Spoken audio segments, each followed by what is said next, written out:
kabutihan ay laging nasusuklian. Noong unang panahon sa Roma, may nakatirang isang alipin. Ang pangalan niya ay Androklidge. Ang amo niya ay napakalupit.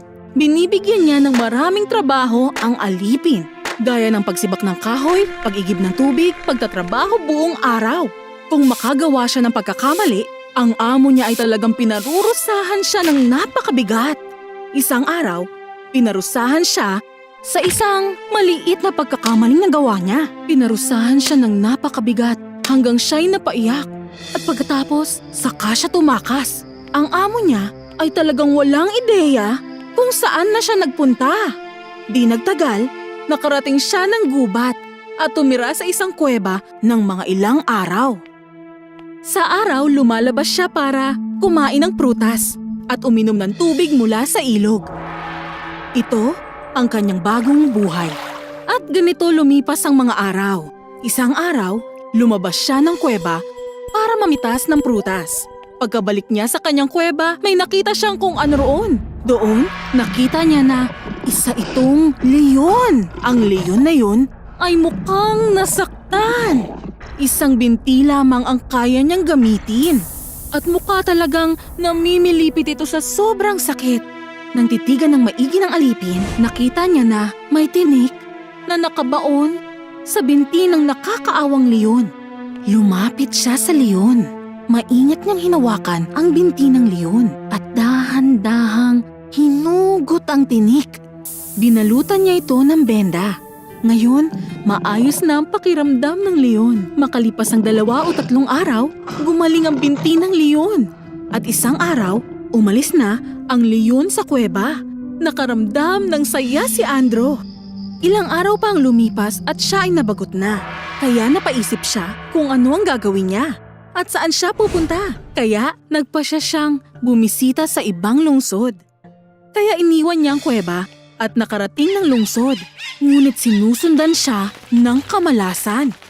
Nung araw din na yun, ang kanyang malupit na amo ay nagpunta rin sa lungsod na yun. Nang makita niya si Andro, tumawag siya ng sundalo sa malapit upang siya ay arestuhin.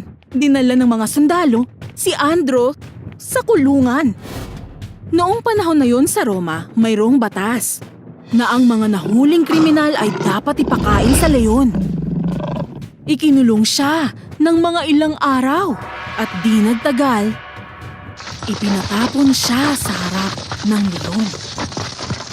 Maraming tao ang nakasaksi. Kasama na ang hari ng Roma. Pagkatapos, binuksan ang kulungan. At si Andro ay may maliit lamang na kutsilyo sa kanya para protektahan ang kanyang sarili laban sa leyon. Nang makita ng leyon si Andro, umungol ito ng napakalakas.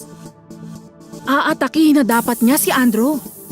Nang biglang napagtanto ng umungol na leyon na parang nakita na niya ang lalaking ito kung saan. Nang tinitigan niyang mabuti, napagtanto niya na ito rin ang parehong lalaking tumulong sa kanya. Yumuko ang leyon sa harap ni Andro at sinimulang dilaan ang paanan nito. Nagulat ang mga tao, namangha silang lahat. At pati na rin ang hari. Ang totoo niyan, pati si Andro ay nagulat din. Dahil sa halip na kainin siya nito, bakit dinidilaan ng leyon ang kanyang mga paa? Nang titigan niyang maigi, napagtanto ni Andro na ito rin ang parehong leyon na tinulungan niya noon. Naupo siya at hinaplos niya ito. Ang hari ay gulong-gulo na. Ano na ang dapat niyang gawin ngayon? Inutusan niya ang mga kawal na ibalik sa kulungan ng leyon. At dalhin ang alipin sa akin. Dinala ng mga kawal ang alipin sa hari. Tinanong niya ang alipin. Paanong nangyari na hindi ka nilapa o pinatay ng leyon? Pagkatapos, sinabi ni Andro sa hari na ilang linggo na ang nakararaan, tinanggalan niya ng tinik ang paa ng leyon. At kaya dahil doon ay hindi siya pinatay ng leyon. Tinanong siya ng hari. Hindi ka ba natakot noong tinutulungan mo ang leyon? At sinabi ni Andro, bakit ako matatakot? ang leon na yon ay hindi malupit gaya ng dati kong amo. At matapos itong marinig, naantig ang puso ng hari at hinangaan si Andrew.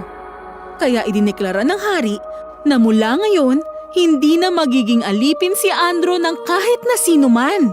Si Andrew ay nakatanggap ng malaking pabuya. Samantalang ang kanyang malupit na amo ay naaresto at nasintensyahan ng 2 taon sa bilangguan. Kaya mga kaibigan ko, ang aral sa kwento ay tratuhin mo ang iba gaya ng gusto mong pagtrato ng iba sa'yo, ng may kabaitan at pagkamatulungin.